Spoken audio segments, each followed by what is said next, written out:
Hello everyone, welcome to let's do it. तो आज हम यहाँ पर डिस्कस करेंगे हिस्ट्री के कुछ क्वेश्चंस को। और ये जो क्वेश्चन है ये HPSSC प्रीवियस ईयर पेपर से उठाए गए क्वेश्चन हैं जो कि आपके आने वाले HPSSC के हर एक एग्ज़ाम में आपको काफ़ी ज़्यादा हेल्प करने वाले हैं। तो चलिए स्टार्ट करते हैं। तो देखो क्वेश्चन हमारे पास है, जैन धर्म की पवित्र पुस्तकों को कहते हैं। तो जैन धर्म की पवित्र पुस्तकों को क्या कहते हैं? अंग के नाम से जानते हैं। ऑप्शन ए यहाँ पर इसका राइट आंसर है। अच्छा, अगर आपसे पूछ लें कि जैन धर्म जो है क्या इसमें ईश्वर की मान्यता थी, ईश्वर को ये मानते थे या नहीं मानते थे जैन धर्म वाले? तो देखो जैन धर्म वाले जो थे वो ईश्वर को नहीं मानते थे। बाकी आपसे इसी तरह से पूछ सकते हैं कि क्या जैन धर्म वाले जो थे वो आत्मा में विश्वास करते थे या नहीं करते थे? तो देखो आत्मा में इनका विश्वास था। उसी तरह से पुनर्जन्म में जो था, पुनर्जन्म में भी इनका जो था विश्वास था। ये पॉइंट भी आपको ध्यान में रखने हैं। और अगर हम इसकी बात करें जैन धर्म की, तो देखो जैन धर्म में कुल जो हैं 24 तीर्थंकर हुए हैं। और 24वें और अंतिम तीर्थंकर जो थे वो कौन थे? वो थे स्वामी महावीर।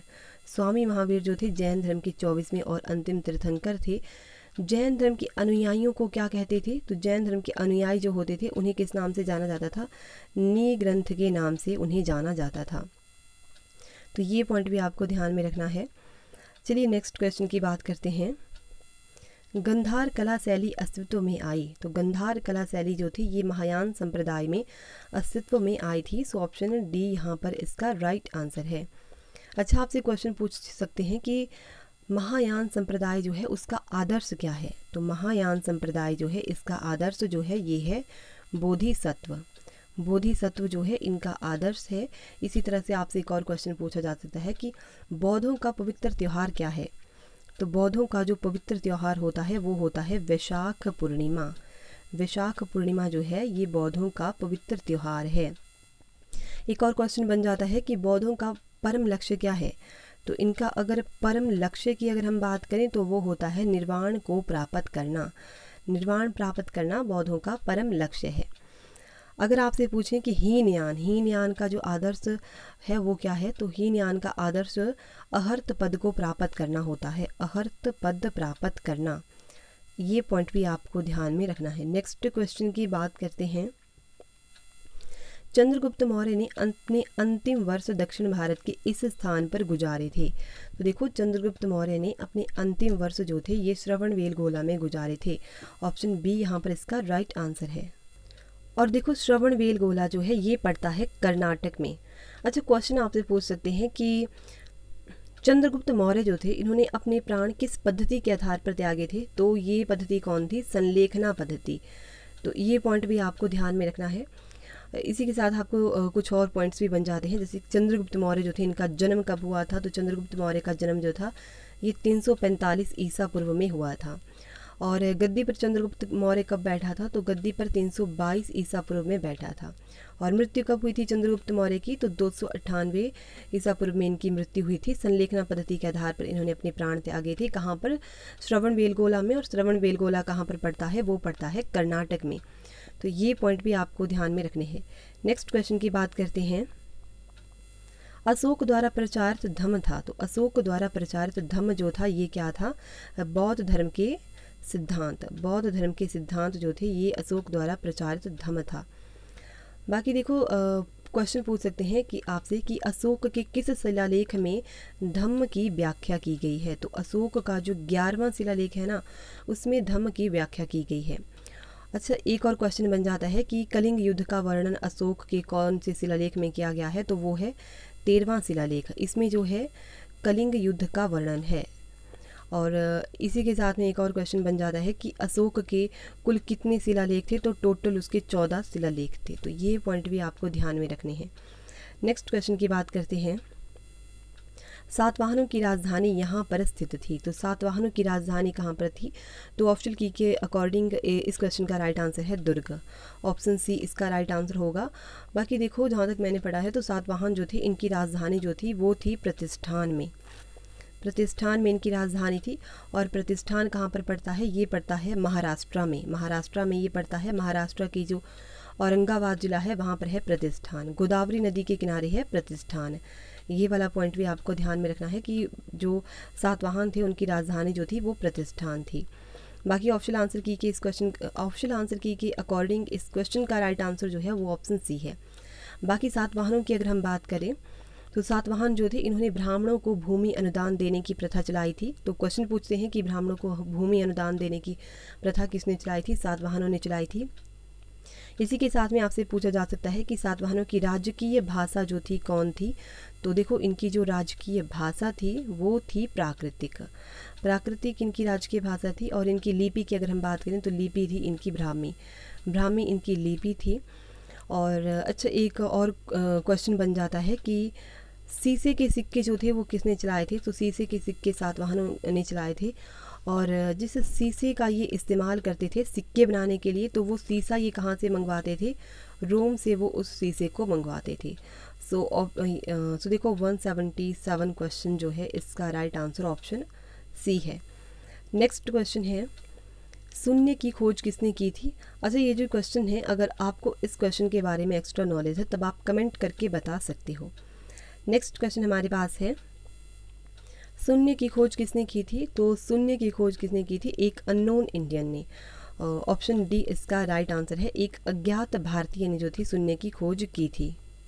बाकी देखो, कहीं कहीं पर हमें देखने को मिलता है कि शून्य की खोज जो थी ये की थी ब्रह्मगुप्त ने, जिसे कि आर्यभट्ट के नाम से भी जानते हैं।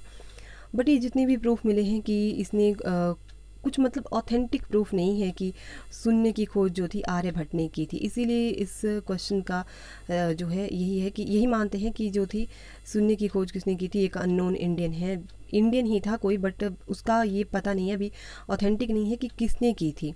सो इसीलिए ऑप्शन डी है। बट ऑप्शन आंसर की में भी इसका आंसर जो है यही है, एक अज्ञात भारतीय जो था उन्होंने की थी शून्य की खोज। बाकी देखो, आर्यभट्ट की अगर हम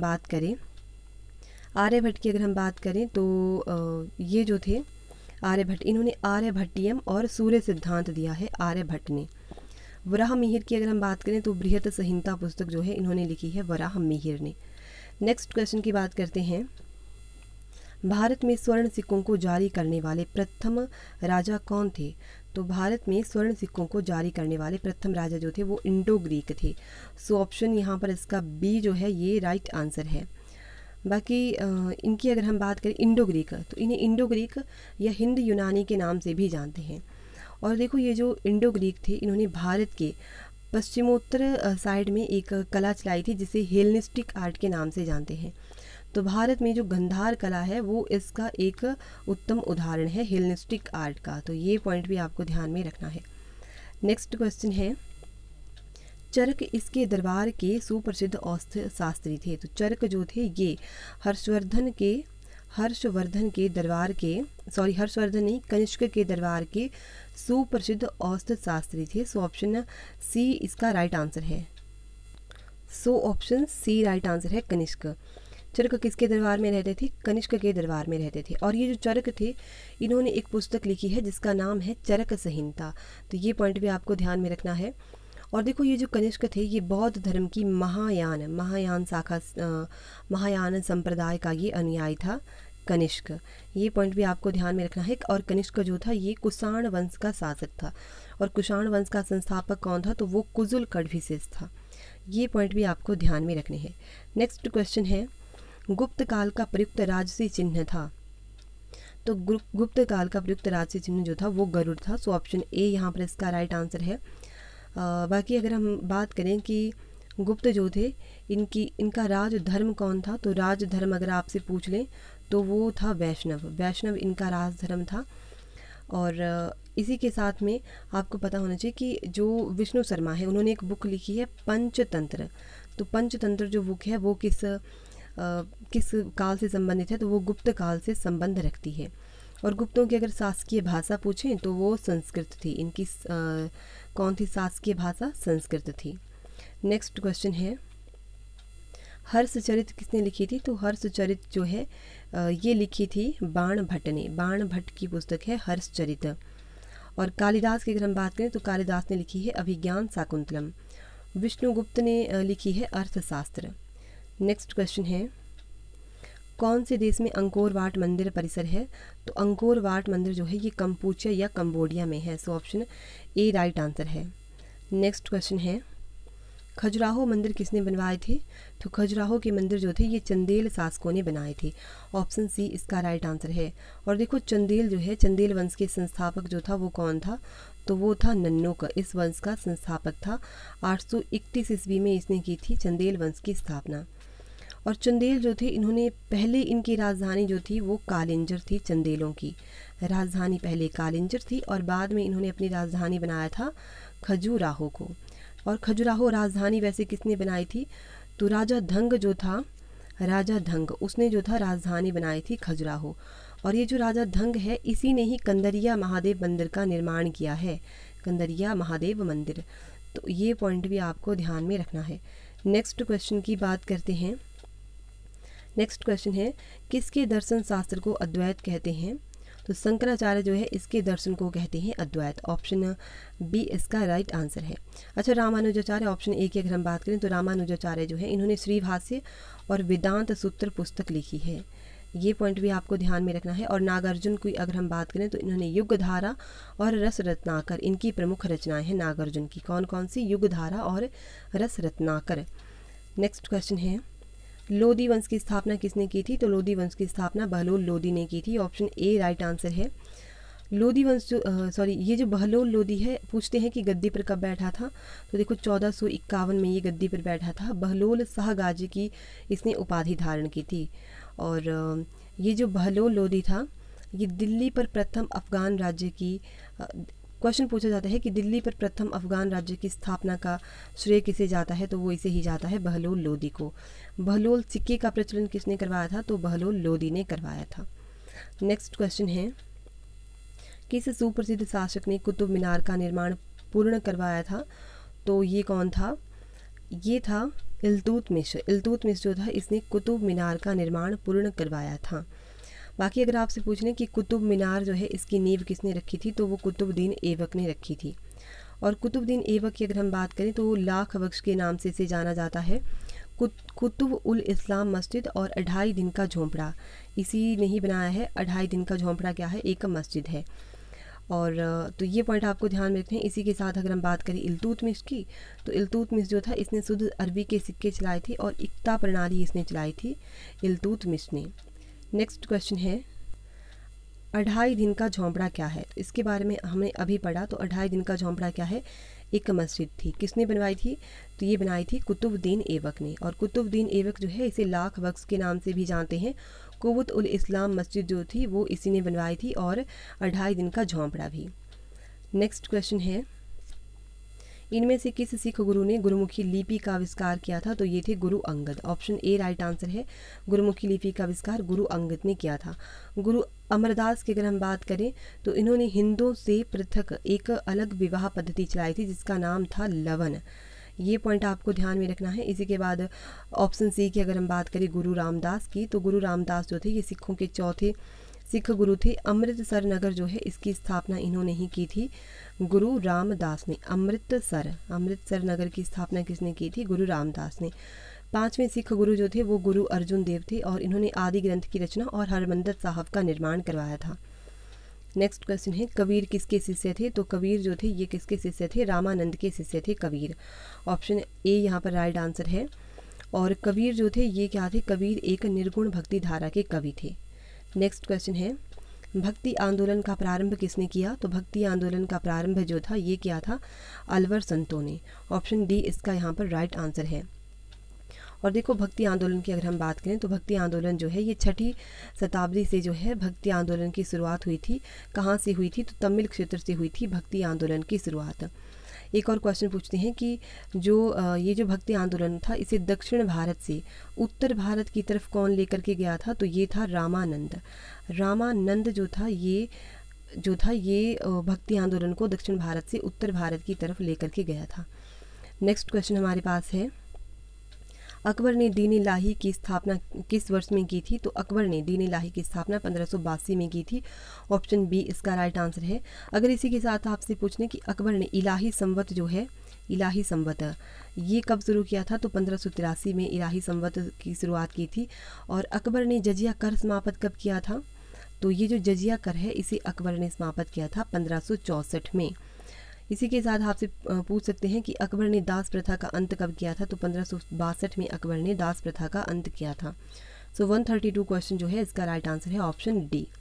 नेक्स्ट क्वेश्चन है, इनमें से किस खदान से सुप्रसिद्ध कोहिनूर हीरा प्राप्त हुआ है, तो ये है गोलकुंडा की Khan, option A right answer. Next question है, किसके शासनकाल के दौरान जजिया फिर से लागू हुआ था, तो जजिया जो था, जजिया कर इसे फिर से लागू किया गया था औरंगज़ेब जो था इसने फिर से जजिया कर को लागू किया था। और कब जैसे लागू किया था, तो 1679 में जो था औरंगज़ेब ने जजिया कर को फिर से लागू कर दिया था। और देखो औरंगज़ेब जो था, एक क्वेश्चन पूछा हुआ है HPSSC में ही कि कश्मीर की सैर करने वाला अंतिम मुगल शासक कौन था, तो ये था औरंगज़ेब। ये पॉइंट भी आपको ध्यान में रखना है। और एक पूछा जाता है धर्मत का युद्ध, धर्मत का युद्ध बहुत बार पूछा जाता है कि किन के बीच में हुआ था, तो ये एक तो औरंगज़ेब एंड दारा सिकोह के बीच में हुआ था धर्मत का युद्ध। हुआ कब था, तो ये हुआ था 15 अप्रैल 1658 को हुआ था, 1658 को हुआ था धर्मत का युद्ध। नेक्स्ट क्वेश्चन हमारे पास है, शिवाजी को दंड देने के लिए बीजापुर के शासक ने किसे भेजा था, तो शिवाजी को दंड देने के लिए बीजापुर के जो राजा थे उन्होंने अपने एक योग्य सेनापति अफजल खान को भेजा था शिवाजी को दंड देने के लिए, ये उन्हें मारने के लिए। तो कब जैसे भेजा था, तो 1665 में भेजा था। और देखो शिवाजी जो थे बाद में शिवाजी ने अफजल खान की हत्या भी कर दी थी। तो 135 क्वेश्चन का राइट आंसर ऑप्शन यहाँ पर सी इसका राइट आंसर है। और देखो पूछा जाता है कि शिवाजी का जो मंत्रिमंडल है उसे किस नाम से जानते हैं, तो शिवाजी का जो मंत्रिमंडल है उसे अष्टप्रधान के नाम से जाना जाता है। अच्छा, कमेंट करके बताओ कि चौथ और सरदेशमुखी कर जो थे वो किसने लगाए थे।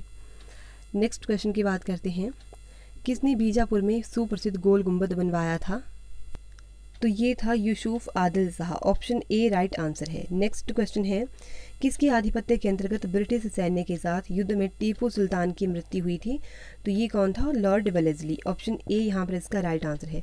देखो चतुर्थ आंग्ल मैसूर युद्ध के दौरान जो था इसकी मृत्यु हो गई थी टीपू सुल्तान की। और चतुर्थ आंग्ल मैसूर युद्ध हुआ कब था, तो 1799 में हुआ था। नेक्स्ट क्वेश्चन है, स्थायी बंदोबस्त किसका लक्षण था, तो स्थायी बंदोबस्त जिम्मेदारी व्यवस्था का लक्षण था, option C right answer. Next question है, RS माज ने किसकी आलोचना की थी, तो RS माज ने बाल विवाह, मूर्ति पूजा, विदेशी यात्रा पर निषेध, उपयुक्त सभी इसका राइट आंसर हो जाएगा। और RS माज जो है इसकी स्थापना 1875 में जो था स्वामी दयानंद सरस्वती ने की थी। और स्वामी दयानंद सरस्वती जो थे इनके बचपन का नाम था मूल शंकर, ये पॉइंट भी आपको ध्यान में रखना है। और देखो ये जो स्वामी दयानंद सरस्वती थे इन्होंने 1874 में एक बुक लिखी थी जिसका नाम है सत्यार्थ प्रकाश। और ये जो सत्यार्थ प्रकाश पुस्तक है ये इन्होंने हिंदी में लिखी थी, तो ये पॉइंट भी आपको ध्यान में रखने हैं। नेक्स्ट क्वेश्चन, लास्ट क्वेश्चन है, कूका आंदोलन किसने आयोजित किया था, तो ये गुरु राम सिंह जो था इन्होंने आयोजित किया था। इसी के साथ अगर आपसे पूछें कि कूकी आंदोलन कहाँ पर हुआ था, तो वो हुआ था मणिपुर में। तो ये पॉइंट भी आपको ध्यान में रखना है। तो आज के लिए इतना ही, अब मिलेंगे नेक्स्ट वीडियो में। तो अगर आपको वीडियो अच्छी लगी है तब आप वीडियो को लाइक कर सकते हैं, और इसी तरह की अगर आप और वीडियोस पाना चाहते हैं तब आप चैनल को सब्सक्राइब कर सकते हैं। तो चलिए मिलते हैं नेक्स्ट वीडियो में, धन्यवाद।